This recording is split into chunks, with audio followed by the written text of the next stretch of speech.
Let's start now because we have a lot of interesting topics to cover today and only 1 hour to do so. Alisa, I will give you the floor to introduce our panel discussions. Thank you, Manon. Good morning, everyone, and welcome to our first ever life-size panel discussion.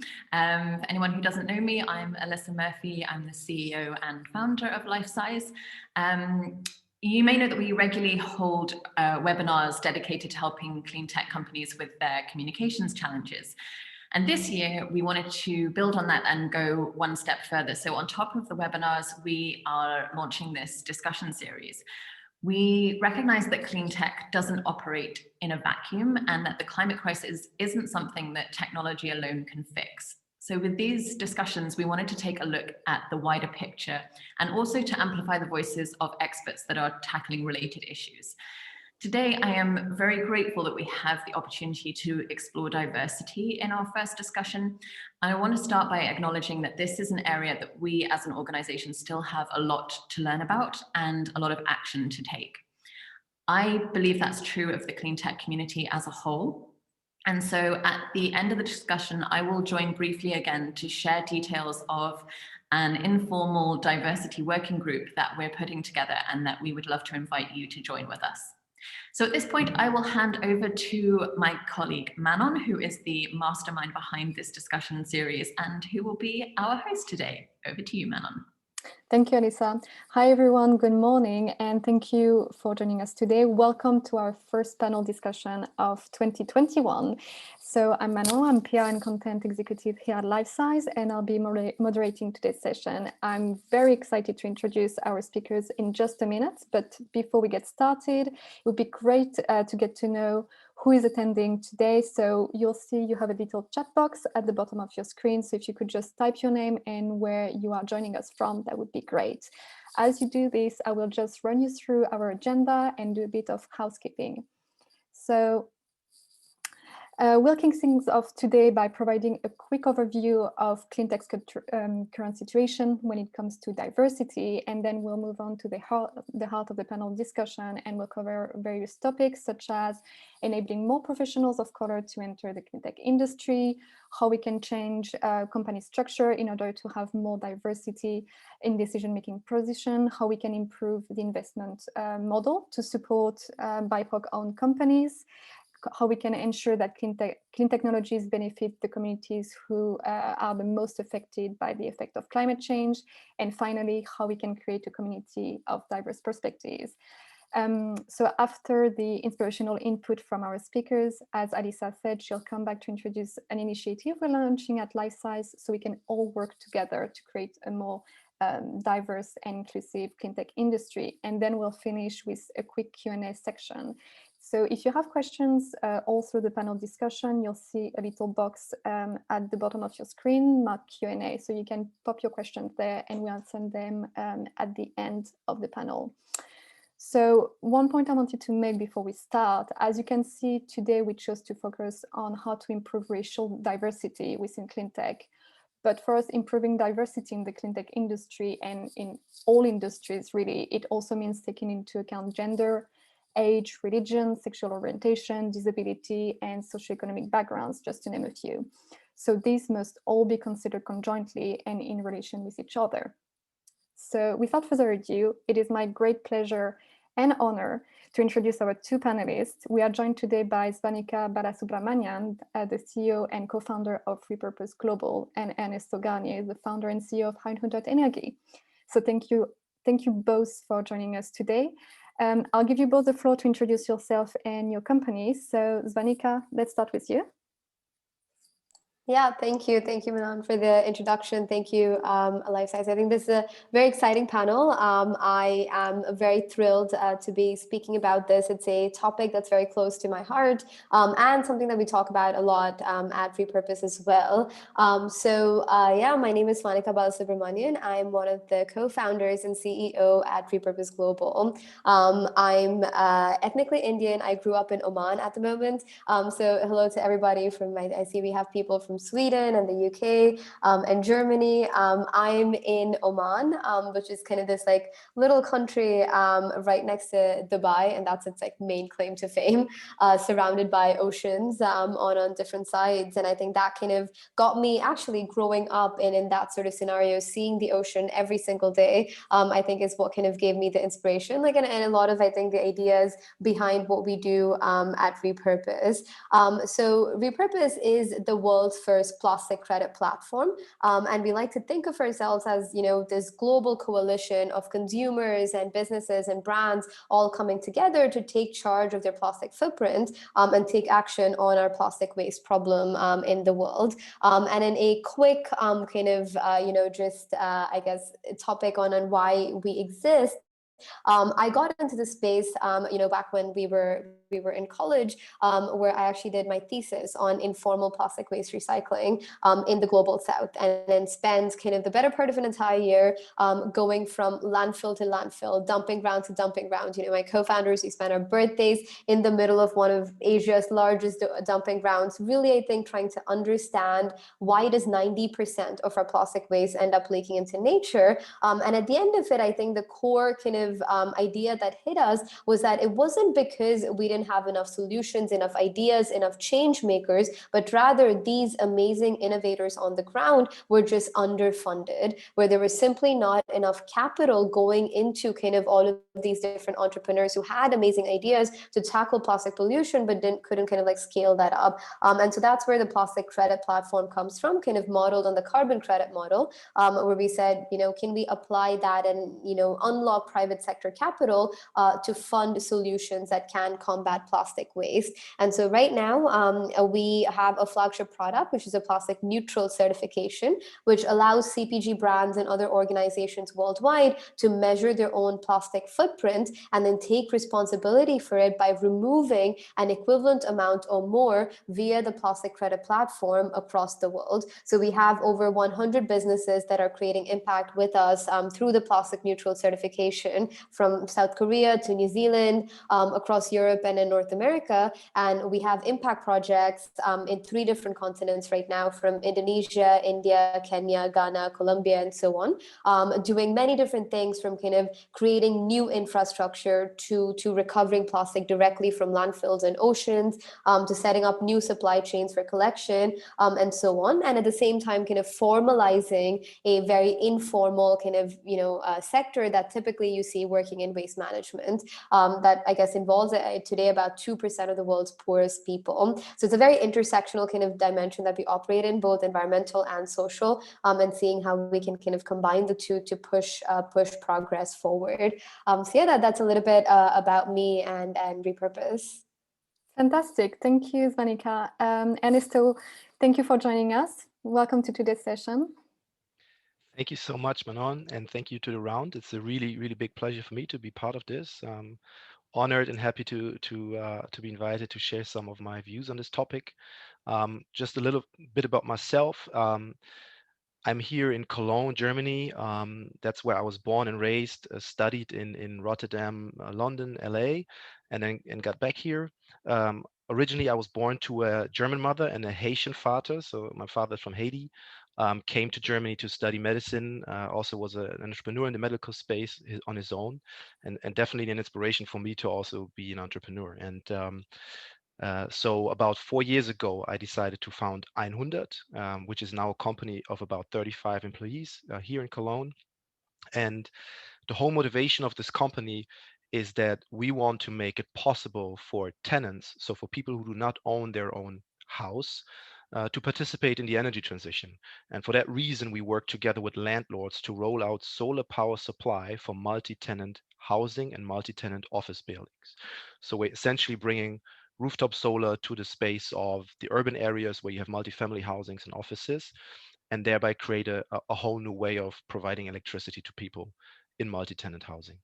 And yeah, I think when it comes to the topic of diversity, and I'm sure we're going to talk a lot about this, to me also, and to us as a company, it is a major topic, a topic that we always also struggle with, but we have a very personal take on it. I'm one of 2 founders. My co-founder is Marcus, who has a only German background, I should say. But in our company, we've tried from the beginning to really have a more, multi-ethnic perspective, and we found it incredibly hard in the German clean tech space, in particular, to to find all the talents and find all the people out there who might be interested and willing to be part of this movement. And so I'm really interested to hear a lot about your viewpoints on this.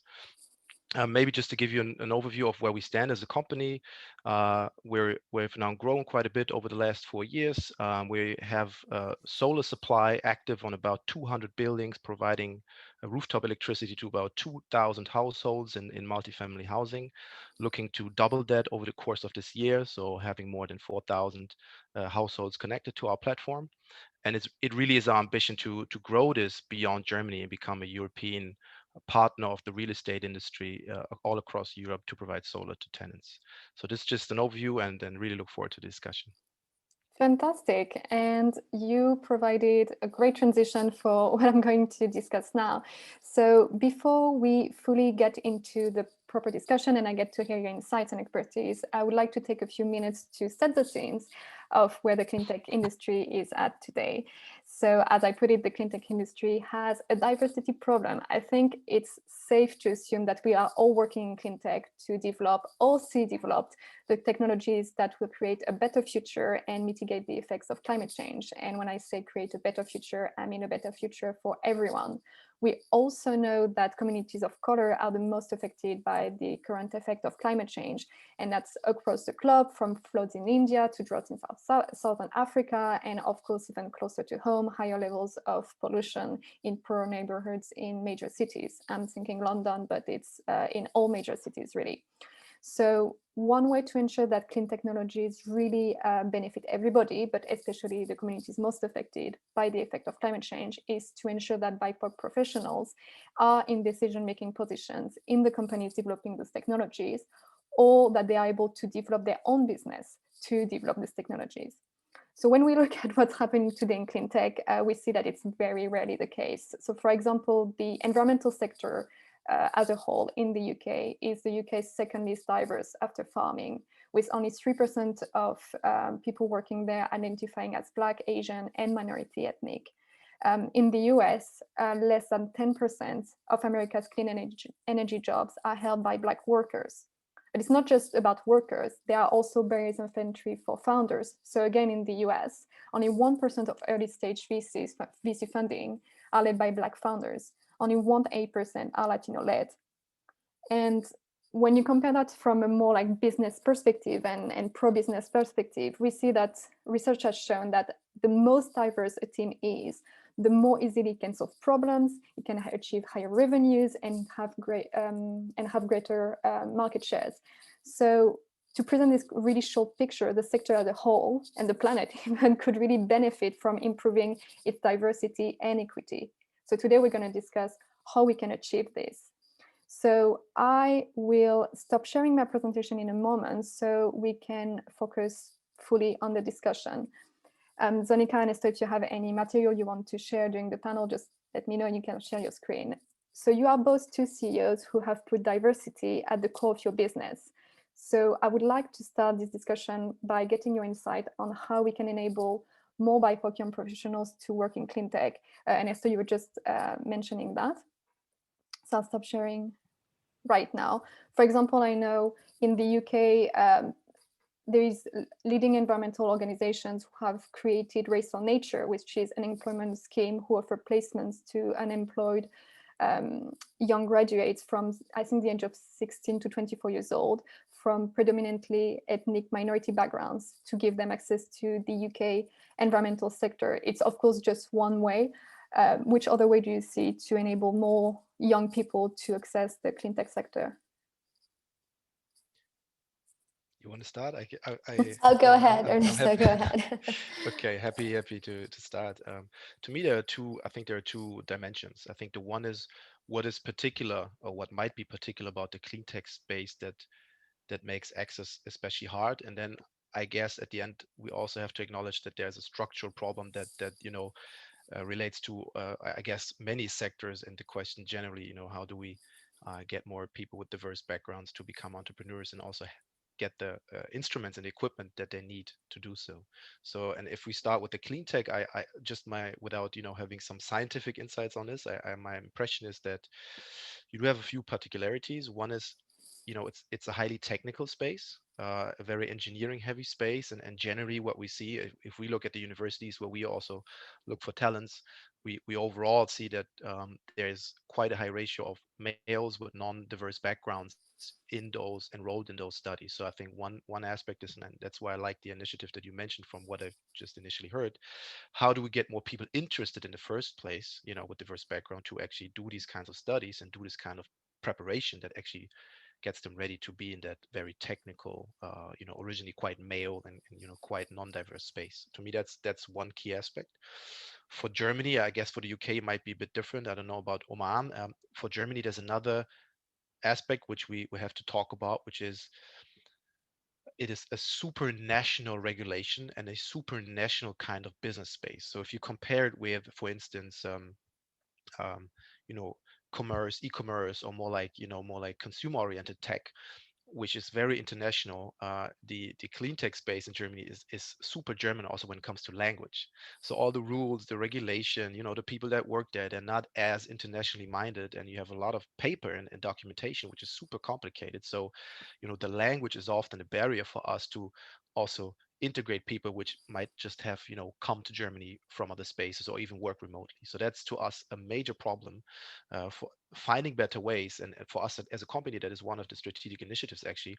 How do we help people to get to a very high level of German if they don't have it already, such that they can work on those super specific and technical topics, even if they just came from some other place and are not yet that much up to speed when it comes to the language.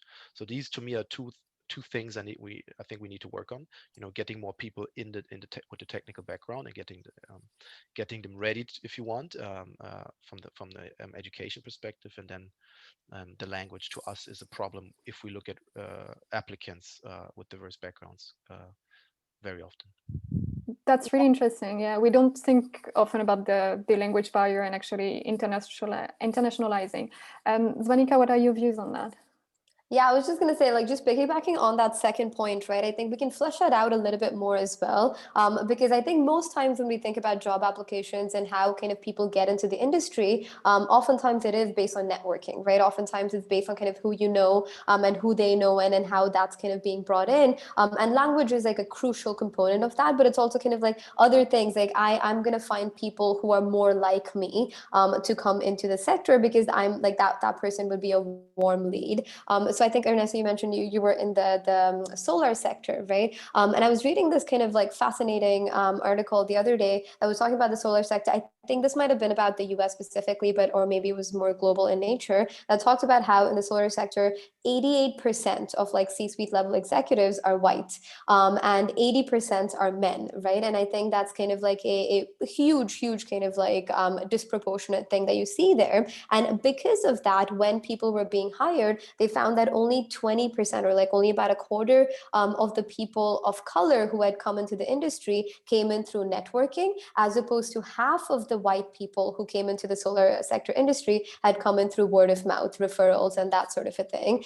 So literally double the ratio that you see there. And so I think it's kind of like that ripple effect, right? Where because there's lack of representation, and we don't hire after that. And so I think that's where like to kind of like, and it's not even that perhaps people are doing it consciously, right? It's perhaps just kind of like one of those things when you're recruiting, you vibe with someone a little bit more than somebody else, not for anything, just because, you understand their culture more, you understand their language better. And so I think that's why there needs to be kind of like explicit kind of structural things that we put in place to account for those biases, and to say, I mean, am I really making the decision for kind of like other reasons over here, or is it because of the qualifications of the candidate itself, and am I like looking at it more holistically? And perhaps that's where I think there are a lot of studies that suggest making the whole recruitment process extremely transparent, getting off the red tape around it can help with diversity, just because when you're saying this is exactly kind of the criteria I'm looking for, everybody who meets this criteria gets scored a certain way, and then you're forcing yourself, I think, to kind of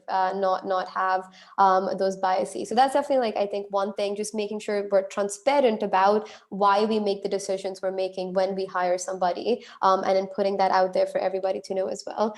So that's yeah, one quick thing. And then the other thing that I would say is definitely, Ernesto, as you mentioned, the pipeline, right? Even if we wanted to hire, if there are not enough candidates out there, then you can't hire. And so it's like, how do you get people interested in the space? And I think sustainability historically has been a pretty kind of not like things that people of color don't typically go into, and in things that women I think are also underrepresented there, and that's just a general STEM problem, right? Like women are underrepresented in STEM fields, and so how do we build those pipelines? And I think there are a few things that we can do there. Like I think again, in that same solar sector thing, they were talking about how there were these companies that explicitly went up and did training programs with historically Black colleges and universities, like the HBCUs that you have. And they said, okay, we're going to do a training program in this university to get them trained up from the beginning itself. So we build that pipeline if the pipeline is not being like naturally built for us. And that's something that the bigger kind of institutions can think about when they have the budget as well. And then I guess this is probably like oftentimes everybody talks about it, but maybe just on the note of representation, right? I remember, and Ernesto, maybe you've faced this as well. When you first get into the sector and you start doing these panels, I remember my first big panel that I did. It was for one of the world's largest kind of sustainability conferences, and it was kind of shocking when I first got on that panel because one, I was the only person of color, I was the only woman, but two, it was also kind of like a age thing where the other panelists were talking about their resumes, and their experience in the sector was longer and older than my age. Like they've been in the sector longer than I'd been alive. And so I think there's so much kind of like, again, it's part of that networking problem, right? Where you know this person for 10 years, and so you invite this person onto your panel, and they've been doing this year after year after year. So it's really, again, how do you pass the mic there? Like how do you say, I've talked on this panel, I've said what I have to say like 300 times already now. Maybe it's time for some fresh voices. And I think seeing that representation in kind of like more popular, kind of like bigger platforms can encourage people to kind of get into that themselves as well. So yeah, I think different systematic things, but yeah, a little bit here and there, I think explicit things really do go a long way with these things. Absolutely. It's definitely a mix of, as you said, representations, not just in companies, but also at events. If you see people who look like you, I mean, I'm a white female, but if I see female founders, it's really inspiring and also can push me, but also so representation in all aspects of the industry, and also training. I would say as soon as early as high school level, really, even like inspiring people to choose a STEM field at university and not just wait at the university level. Obviously at university, it's even more crucial to have training. Thank you both, that was really insightful, and I hope that will really inspire our attendees to write about it and maybe change the model in their own companies, and maybe even do some trainings at some universities.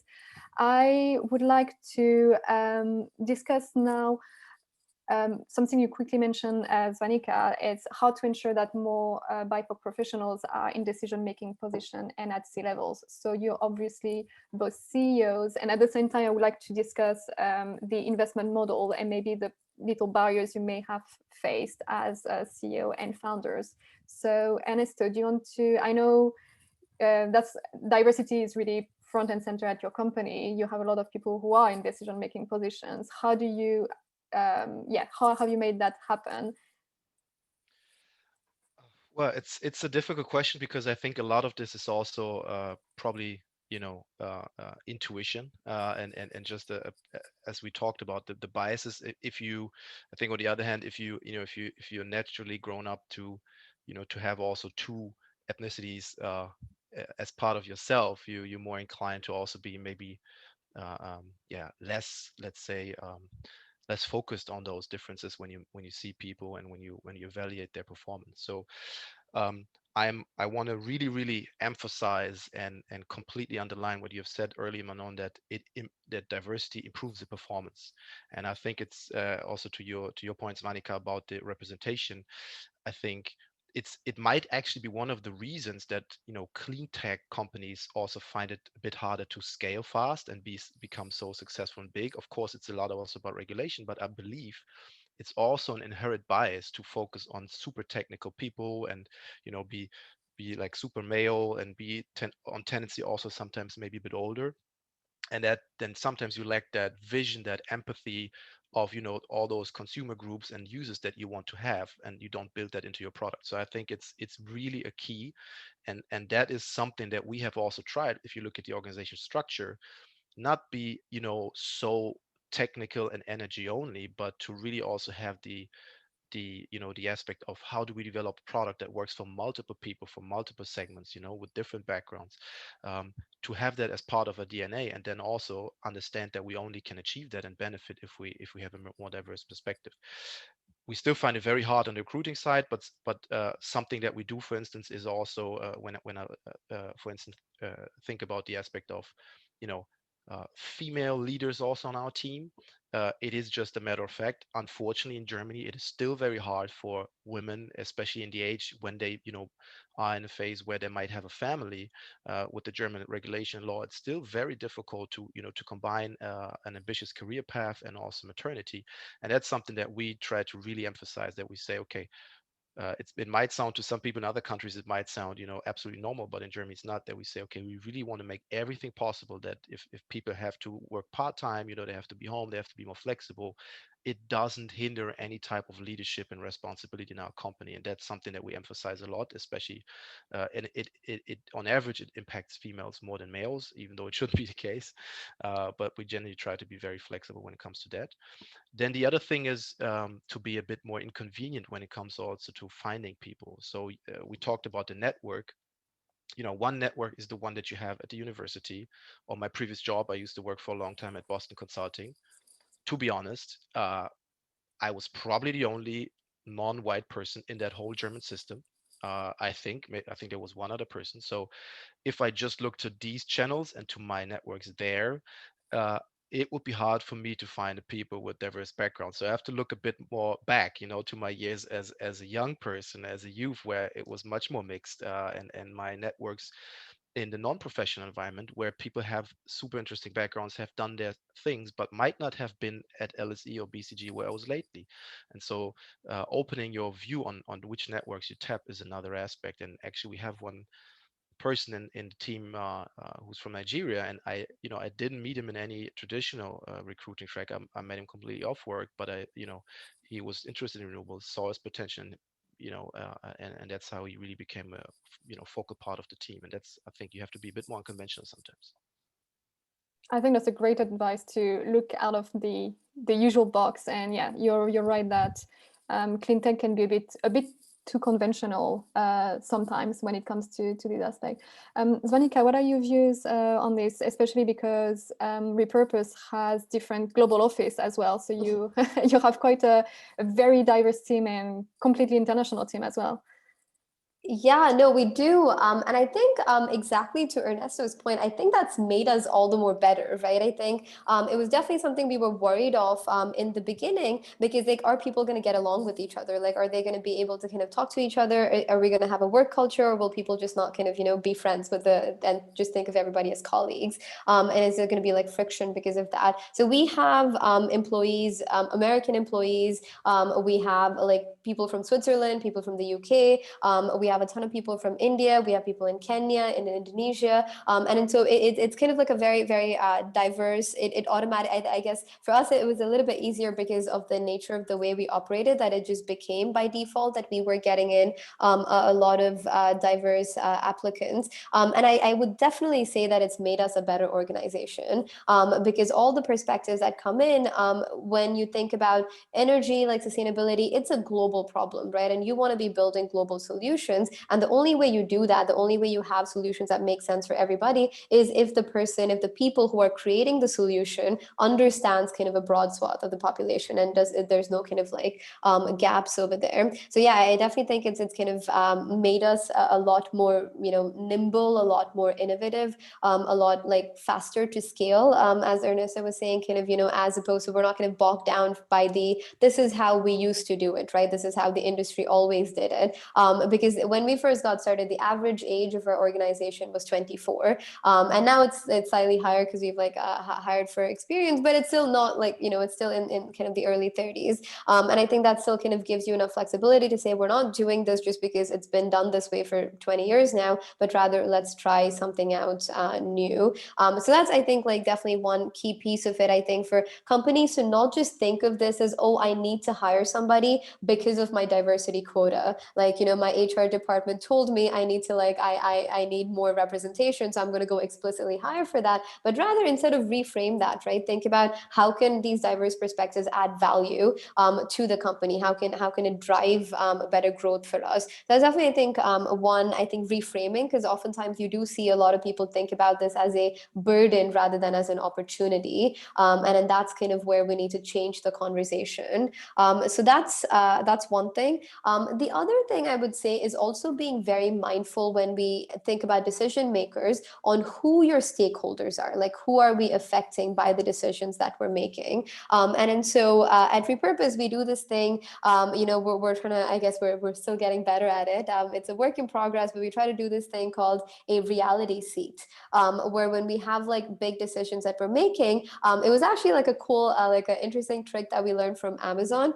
So I don't know if this is an urban myth or if Amazon really did it, but there was this kind of this legend that whenever Amazon had like big board meetings, they would like keep one seat for the consumer, because that the consumer was the stakeholder that was not present when the decision was being made. And then so we said, why don't we do something similar, but for the stakeholders in our kind of in the work that we're doing that are not being represented over here. And then so have this kind of idea of a reality seat. And then so what that means is, for example, today when you look at the plastic space, there's about 2% of the world's poorest people working in informal recycling. And that's 50 million people just in kind of 50 million, low-income marginalized people just in India, hundreds of millions when you look all over the world, extremely low income, extremely uneducated. They've been kind of stuck in generations of like kind of abject poverty. But when we say, okay, we're going to come into your village and we're going to build a recycling supply chain, their voice is not being heard, right? We are sitting over here in New York in our office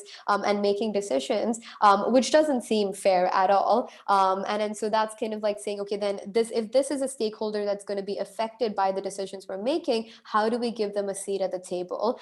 Whether that's kind of explicitly recruiting them, or kind of at least, even if it's not recruiting them as full-time, at least having them be present and having their voice be heard when we make these big decisions. And that's kind of a small way to just slowly start integrating these voices as we get into it. And I definitely do think, going back to the other point of thinking about that as an opportunity as well, it does make your decision-making process better. Because when we were first setting up these projects, initially we thought, okay, in some cases maybe technology is the gap, right? Because we had this kind of a layer removed perspective on that, and I think we're in this day and age where technology is like going to solve everything, right? Like if we just had an app for it, it'll be better. And then so we said, okay, there's this demand is there, supply is there, but it's not being connected properly. Maybe we just need an app, right? Maybe we just need technology to do it better. And then we went and spoke to the people on the ground, and then they came and spoke to us, and we had this kind of whole thing that we did, and we realized that the gap was not on the technology level, right? The gap was on something else. There were like a few other logistical problems. And then so if we had not had that conversation, if we had not included that voice, the solution that we developed would have been suboptimal, and it would have been a bad use of our resources, and it would have been bad for not a good bang for buck for the planet either. And then so it's kind of like, how do you include these voices? So I guess, yeah, to wrap up, thinking about who are the stakeholders that every decision that we're making today is going to influence, and making sure that that stakeholder has a voice at the table when these big decisions are being made, and thinking about all of those things as an opportunity, as opposed to, oh, I just have to do this because of diversity quotas and whatnot, but rather this is an amazing, amazing opportunity for me to become better as a company. Absolutely. I really like your point of reframing the whole thing as an opportunity. And Ernesto, you've said it yourself, studies have shown it's having a diverse workforce is really beneficial for cleantech companies on all levels, from innovation to market shares. I would like to stay on that topic of considering all stakeholders, because that's one of the points I wanted to address today, is how to make sure that clean technologies are actually benefiting the communities who need it the most. So Ernesto, how are you doing that in your own company? We just heard from Svanika and what they do at rePurpose. Well, actually, that's at the core of our solution, because I think, unfortunately, I mean, the reality of the matter is that in many countries, statistically, people with diverse backgrounds, especially of the Black community, are typically not the people that own a single family home, but are people that live in multi-tenant apartment housings in urban areas. And that's essentially the whole motivation also for our companies to say, okay, we want to make affordable solar electricity available to people that live in multi-tenant housing. So it really is at the core of our solution that we've seen a lot of successful clean techs focusing on single family houses, which is kind of a it's very important, but it's a solution that is quite focused on a privileged part of the society, and unfortunately, at least for now, if you look at where do people with diverse backgrounds live, especially multi-ethnic backgrounds, many of them don't have their own housing. I mean, we need to change that for sure. But EINHUNDERT was also founded to say, okay, we want everybody to be part of the energy transition, and so that means for us working with real estate companies that actually own housings and rent to people who are not only in the high income bracket, who might say, yes, I pay a lot for my electricity and I just want it to be green, but taking the step to say, no, we go where it might be a bit more difficult from a business case perspective, because people have less willingness to pay or less ability also to pay, and might be a bit harder to also reach in the first place. But we create more more of an advantage, and we include those people in the energy transition, and ideally create a motivation and excitement about the energy transition, and get people to also join, beyond just being consumers of our service, but becoming maybe interested in getting themselves more informed about the opportunities, also the job opportunities that are there. And I think this is for us also a next step. I mean, as a student, and when I was a bit less busy than now, being the founder and also the father of two twin daughters, I was more involved with coaching as well as basketball coaching. And I think that's why I also like the notion of the high school program, because I think what we really need is, if we talk about especially people in less privileged situations, we need to start earlier than university, and get people excited about the opportunities that are there, because we are in the space that will create the most jobs, the biggest opportunities for the decades to come. It's the big topic, it's the big challenge across, from being the founder of a tech company to being maybe the founder of a big installer company, because solar systems need to be installed, electric devices have to be installed, IoT and so on. So I think there's so many opportunities, and we need to start early.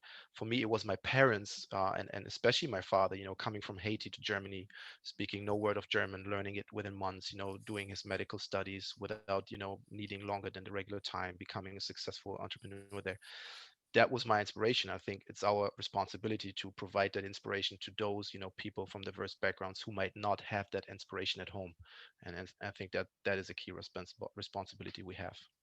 Absolutely. I think really in what you just both said, the key is really to consider all stakeholders, not just your shareholders, basically.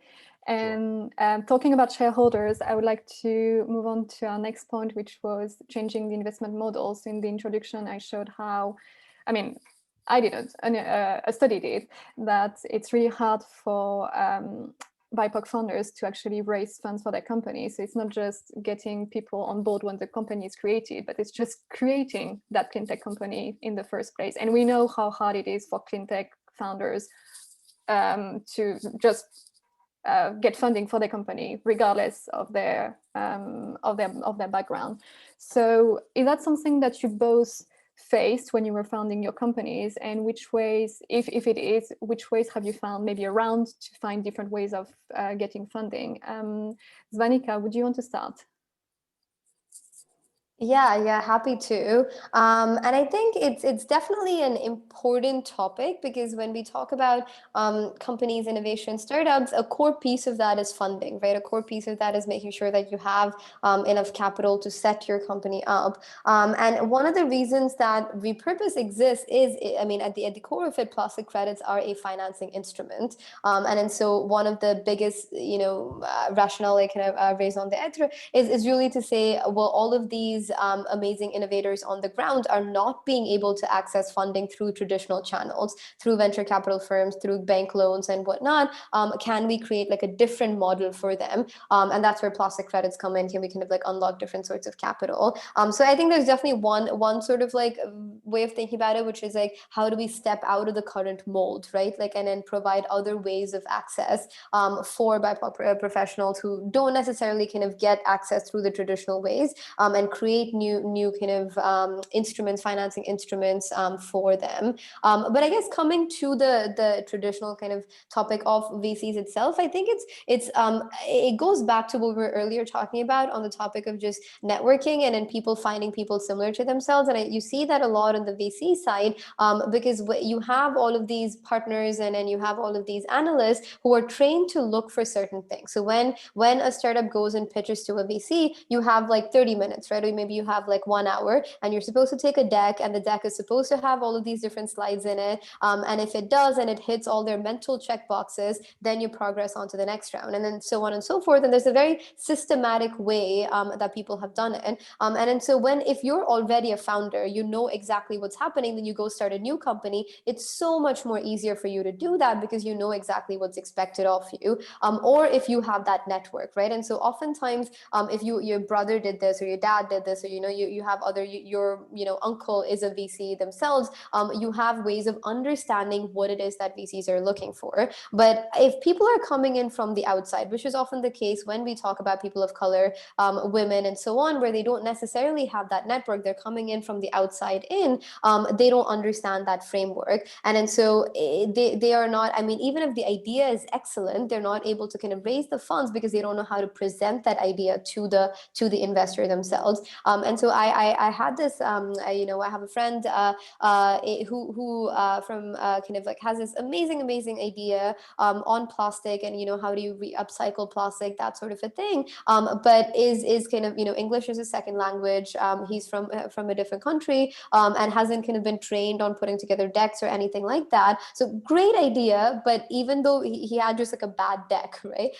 He wasn't able to raise funds, and then sometimes it's as simple as that. And then so I think that there's two things that we can do here. One is, how do we kind of have more programs, more kind of incubators, accelerated programs that identify these good ideas, and then kind of give them the tools necessary to package it in a way that the traditional forms of financing understand, package it in a way that the VCs out there do understand. And I think to a certain extent, we have that responsibility too, to say, okay, we've been through the process now, we know what's out there, so can we help other people coming in so that they don't feel like, oh, I'm coming in from the outside in, but I have someone who's going to tell me what's going to happen. And the other perspective of it is more of a call to action, I guess, to kind of VCs and investors out there, which is just to judge differently, like don't use your same kind of mental like frameworks and that checklist to judge everybody just because that one slide is missing, or just because they say something differently than what you would have expected doesn't mean the idea is not good.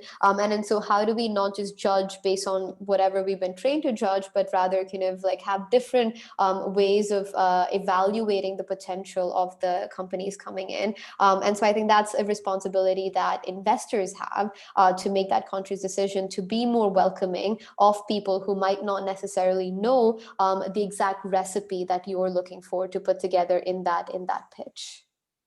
Great advice. Yes, that's an amazing advice. And again, we come back to the changing perspective. Ernesto, from your own experience of building your company, especially in a country that is a bit more traditional, like Germany, did you face any barriers, and what did you do to overcome them, and what is your advice? Well, I think it definitely is a challenge. So I mean, it's a bit hard to separate, what is maybe a selection bias because somebody comes in and looks differently versus what is quality, of the pitch. And I think that's a very important point, that you need to know the game. In that context, I think I was quite well trained, or had the privilege of a good network from my previous positions in education. But um, I mean, the investment sector has at least as big of a diversity problem as the clean tech sector. So if you look at the investment teams, they're super homogeneous, and so all these biases we talked about earlier in terms of who do you identify with and who do you uh, consider to be credible. I think there is a problem, and it's especially big because you in from invest. I mean, investment is really a trust action to invest. It's You have the checklist that Svanika, you mentioned, that is a hygiene factor and is really important. And on top of that, you have a major trust factor, which comes from do people know this entrepreneur? Has he done something successful before? Um, and maybe also something, does he look similar? I don't know. Yeah, it could be. So I think you have a couple of factors that create trust or distrust. And I do believe that if you are a person of color that hasn't had, that's not a serial entrepreneur yet, but you're just getting started and you don't have that network, I think it is likely that it will be harder. Not necessarily for an idea that's already like flying through the roof and I think if you're above a certain a level in terms of performance and how well you've prepared it, I think maybe less. But I guess there's this big gray area, where you evaluate an investment case from a VC perspective, and you wonder, and then you look for those trust factors. Do I want to make that bet without having like a certainty feeling? And I do believe that there's an issue here, and I really think it's a call to action for. And I believe that doesn't affect only like people of color, but it affects, I think, women a lot.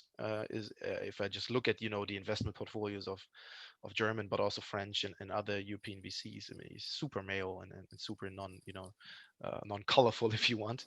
And so I think they need to change that in their partnerships. I think it's the only way, because it's the only way that will really. I do agree that you need to also look at cases differently, as you said, Svanika. I think that's also generally a problem for clean tech as a whole. That VC investors, especially those who don't only invest in clean tech, they have a certain view on what they invest in, and clean tech often fails because clean tech is often more than software. It's often operations and it's regulated. So that's a general challenge for clean tech. And so my advice, like to the founder side, would be you really need to look for those investment teams that have already proven to make have a broader portfolio of investments that they make, that you vibe with, that really are generally open to ideas. And my experience is that applies a lot to impact investors, and investors who are really focused on the prop tech and clean tech sphere. Maybe they might be a bit more open than when you go immediately to those more agnostic investors, that have those standard checklists and have not so much diversity in their own team. Thank you. That's really, really interesting. And I think that's something you've both said at different points during this conversation. It's just not up to cleantech to change the whole model. We also need to address, I mean, it's also up to government and big institutions, and also, as you said, the investor sector that needs also to change and be more open and have a change of perspective. Again, we come back then to the same change of perspective. And that was actually the last point I wanted to discuss today, which was the power of perspective and how creating a community of diverse perspectives and outlooks and background can really help catalyze the social impact. So we've been discussing that actually during the whole discussion, from hiring to training to just impact on the ground, and now funding. Before we get on to the Q&A and I give the floor back to Alisa, do you have some final point to make about this idea of power of perspective and creating community? Yeah, I mean, I guess it's actually like just a summary of like everything that we've been talking about, right? I think it's the way to think about this is everything is intersectional. I think it's hard to kind of like think about anything in silos, right? And think about, okay, the way to solve this problem, there's this one silver bullet to it, and if I do this, it's all kind of like good. Everything is intersectional, and so if we're thinking about environmental impact, we need to think about social impact. We need to think about equality. We need to think about diversity, and then so how to kind of bring that all together and rather. And I think because we're in the impact space, we have this kind of added, I think, perspective to be more intersectional, right? To say we're already tackling a couple of these different points, how do we tackle other pieces as well? And then being very, I think very conscious about it and very explicit, like not just kind of saying, oh, this is something I'm going to think about and keep in the back of my head. I'm aware of it, but rather going one step beyond awareness and thinking about how do I institutionalize some of these actions, right? In my hiring plan, how am I going to be more transparent in my evaluation? How am I going to change this in my recruitment strategy? How am I going to, as Ernesto said, look for different pipelines instead of just my traditional pipeline, have very tangible action. And I think, yeah, and as we keep growing, I am optimistic, perhaps, yeah, just to leave on an optimistic note. I know we've talked about all of the problems, but I do see that things are changing, and I think things are definitely better than what they were. And I'm very optimistic that they will continue to get better as more and more people are given voices, given platforms to kind of get out there.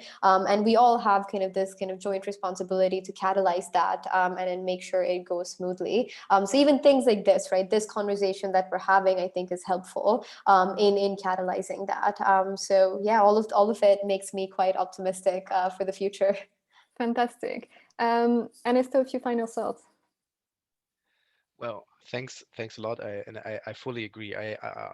I'm also, I mean, despite all the criticism, I think I'm quite optimistic. I really want to make the point that despite the fact that people of color, women, are subject to maybe some disadvantages, I think there's still a lot of control that you have, so there's a lot that you can do. And so for me, I always take the perspective of trying to be just, grateful of all the resources I was provided with, early on that prepared me for that phase, because that's really what it comes down to, when it comes to the privilege. Do you get access to the resources? Do you have a community that supports you, beyond your parents? Do you have people that you can refer to that get you in there? And I think the more, there are examples like, for instance, now Life Size with this panel, but also like Svanika as an entrepreneur, and then myself and others. I think we just need to leverage. Everybody who has that kind of awareness and that kind of empathy needs to leverage their possibilities to try to become that network. So that's essentially what it is, right? So, and I think, of course, that's sometimes hard to squeeze in between all the other things that you do, and so that's to me a challenge. But I guess that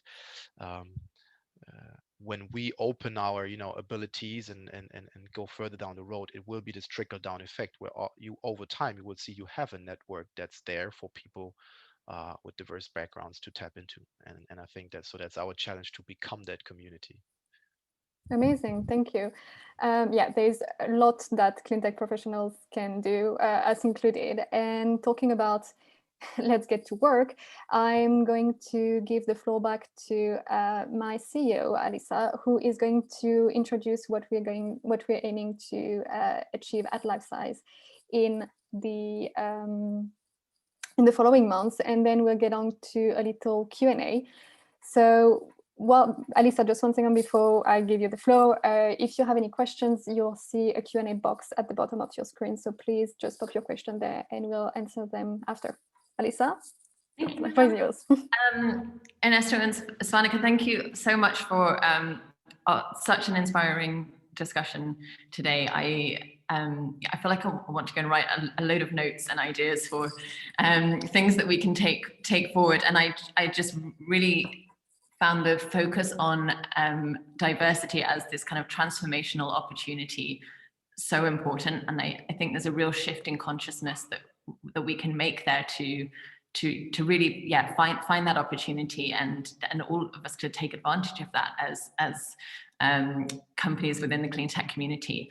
So as Manon mentioned, this is I said before, it's an area where we still have a long way to go on our journey as Life Size, but it's absolutely a priority for us. And we've done a lot of discussion internally about steps that we want to take, but we want to sort of see how we can also build community, as this last point that we discussed, and sort of use our journey to also help others to get inspired to start making change. So the idea we've come up with is to basically put together a kind of informal working group.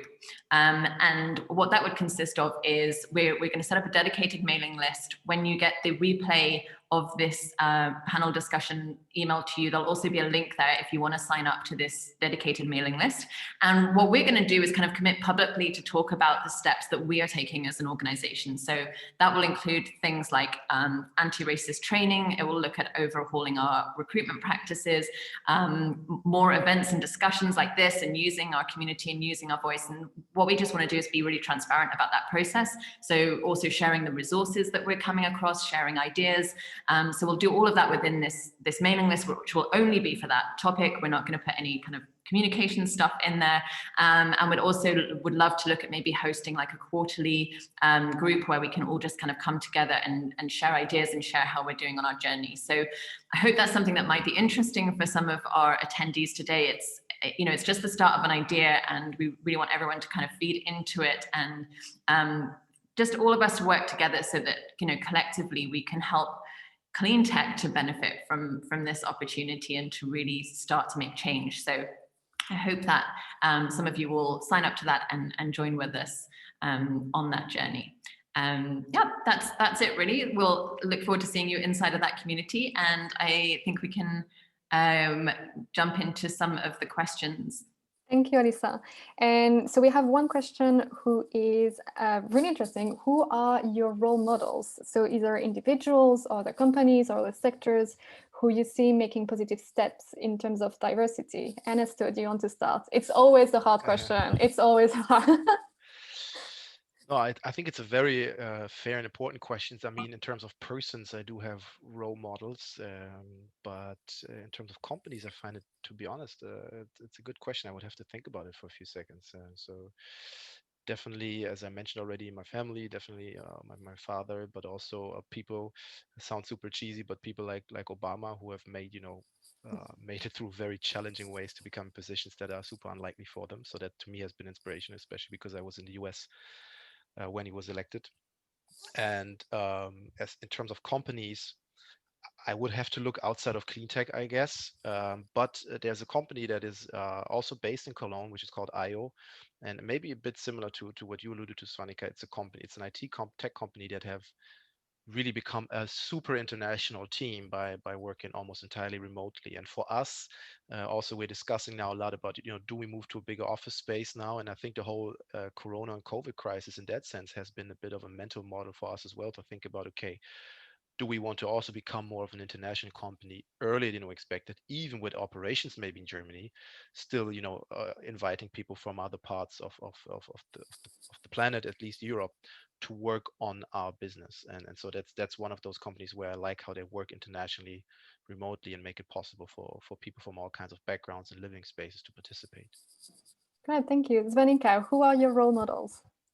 Yeah, no, that is a very difficult question. And I think it's actually unfortunate that the answer is so difficult, because you would imagine there are more people, right? That there are more companies out there, there are more sectors out there that you can point to easily and say, wow, they're doing it brilliantly. But I guess off the top of my head, I think in terms of people, I think, that there is inspiration, I think, to be found everywhere, right? I think a lot of the ones that we get are just kind of the impact creators on the ground that have been kind of so passionate about what they've been doing, and they've been kind of trying to break through into this very, very difficult market for so long, and still persevering, kind of still passionate about the topics that they're doing. So I guess that's where a lot of our kind of inspiration comes from.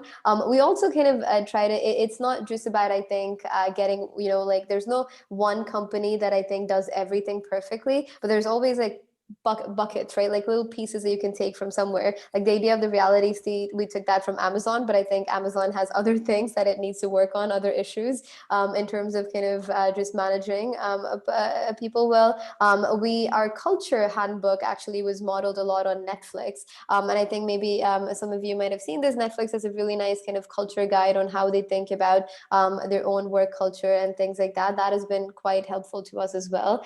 So there's always, I think, these little pockets that you can find if you look in multiple other companies that like are doing one specific thing really well. And then you can kind of like take that and then apply it to you, and then take something else from a different company and apply it to you. So just, I think if we're on the lookout, there's always interesting ideas that are out there. And I think being part of different entrepreneur groups are always helpful for that. Like, there's the e-corner, like the Stanford Entrepreneurship Corner, that has like a lot of cool articles on these topics. And I think there are a lot of local business networks. Even Alyssa, what you were talking about, right? This kind of like informal group, like with other entrepreneurs, that can be quite inspiring to say, okay, like someone in my exact position did this other thing, and I'm going to like try replicate it, because maybe what Netflix did is a little bit harder for a startup to replicate. And then so how do we kind of take inspiration from there as well? Yeah, from each other. Great, Maybe, thank you. sorry, just one thing that I forgot that I just want to quickly mention is one company that I really like in the US is Sunrun, which is also founded and run by Lynn Jurek. He as a female founder, and I think she's, I mean, as a person, super inspirational, but also has always insisted on making this a really good workplace, especially for women. So I think that's one of those companies where I would say, okay, cool. They seem to be a super successful and super diverse company in the clean tech space. Fantastic. I'm aware we've slightly run out of time, but there is a really interesting question that we've received, and I think every clean tech companies could benefit from. So very quickly to wrap up, what initial first steps would you suggest to companies or clean tech leaders who want to make diversity a priority, but don't know where to start or are a bit afraid of approaching the subject? Ernesto, do you want to start? Well, I'm convinced that it starts with the people. So I think, of course, there, and I think Svanika had a very good approach earlier when it comes to your recruiting. But at the end of the day, I think you have to make sure that when you recruit, even if it takes you longer to hire that position, if you need to look a bit harder, that you just insist on making a few key hires when you don't have that diversity, and just make it happen. Because when you have these people in your company and you have different backgrounds in your company, people will take initiative. You will become more empathic to different viewpoints, and I think the measures, the structures that you can take after that. So I think, to me, and that's actually something that we're right now have said to ourselves, even if it takes 2 or 3 or 4 months longer, these 3 positions, we will have diversity in those positions, whatever it takes. So I think you have to make that commitment. To me, that would be the first step for an entrepreneur. Yeah, no, I definitely agree. I think that's a great point. And I think that commitment is probably the first important thing, exactly as Ernesto said, saying like, okay, we are committed to this. We're not going to do it when it's just convenient, but we're also going to do it when it's inconvenient. And we need to go out of our way to do something about it, but we're still kind of committed to prioritizing this as an organization. So I think, yeah, definitely saying that, okay, we as an organization are committed to it. And the next thing I would say is being intentional. And that's kind of like what I was alluding to a little bit earlier as well, as being intentional with every discussion you're having, with every decision that you're making, is kind of this topic being covered over here when we're going out and recruiting? Are we intentionally talking about these things? Are we intentionally like looking for these things when we're making these decisions? Yeah, are we looking at what stakeholders are present, right? So it's not just, I think recruiting 100% is kind of the first place to start, but there's also all these other places that we can add on, right? These small decisions that we're making, and even in the type of like vendors we use and suppliers we use, right? Oftentimes even that tends to be like, very homogenous in terms of like, I look a certain way, I'm going to go find a vendor who looks the same way, who I vibe with the same way. And so even there can be like become a little bit more intentional about factoring in diversity with the suppliers, with the vendors, with the agencies that we work with the people we're partnering on, with the people we're inviting into these conversations. So I think that level of intentionality is important. And perhaps the final thing is it is a difficult thing to do. And so just being okay with like not just doing it all at once, right? It is a journey, and there is a roadmap that'll take you from here to there. And you don't need to kind of start with the perfect vision in the beginning. I mean, as long as you have the vision, I guess you don't have to start with the perfect model, and you just work towards that, right? As long as we're being intentional and committed, it's okay to see that progress and sort of kind of waiting for perfection to come our way. But yeah, so I guess that's what I would say. Fantastic. Thank you both so much for your advice. Thank you both so much for your time today. And this brings us to the end of our panel discussion. Yes, again, thank you all so much for having joined us today. Thank you to our attendees for being there. We'll be back soon with more webinars and more panel discussion during the year. So yes, please stay tuned. Have a nice day. Have a nice rest of your week. And we hope you stay safe and sound.